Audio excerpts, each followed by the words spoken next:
Okay, so in this video, I want to show you all the scaffolding or ladders that I use on the jobs, just because I don't know what you guys are going to be building or making or your renovations, demos, and just what it takes for me to complete some jobs.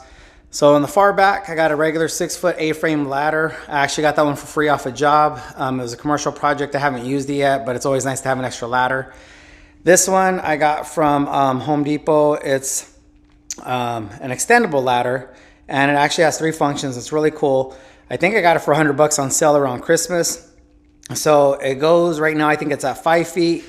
It goes into an A-frame to about 9 or 10 foot, and then it actually turns into an extension ladder or a leaning ladder up to 18 feet.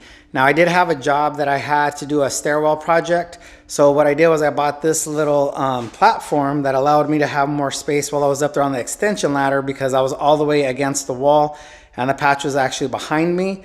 So I was able to use this. This kicks in, so you can walk up. Once you're up there, the step above it, you kick it back with your foot, and it gives you a platform. And it has these little hooks that hang on the ring, and so it's really good. It's really sturdy. There's a little lip here that catches. It catches the other step, so that comes in pretty handy. I have another little one that's the same thing as this one. Also, this one does split up like the little one into 2s, where I can use it with a plank, but you have to buy an additional piece to clamp them together, and I don't want to buy that piece. So this one I have together, it's only a 4-foot ladder at its lowest point, and I believe an 8-foot ladder as an A-frame at its highest point. But what's cool is this is that you don't need any other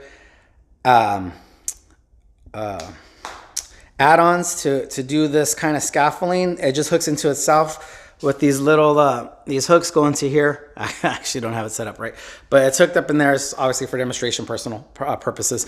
And then this is a 12-foot by I think 12-inch board that I just walk across and use as a plank. When I do need to go higher, I will use these in collaboration. I'll go to 6 foot on both of them and then use that plank across. You saw in another video that I have the 6-foot, what I call peri scaffold. It's a 6 foot. It has wheels so you can roll around the job sites, and it gives you a lot more room on top. On top of that, I have a 12-inch little step up. I use it, I mean, rarely use it nowadays because there's no 8-foot lids anymore. But it's just a nice little ladder to have. I also have the scaffold that I use. I got this one from Lowe's. I think this was also $100.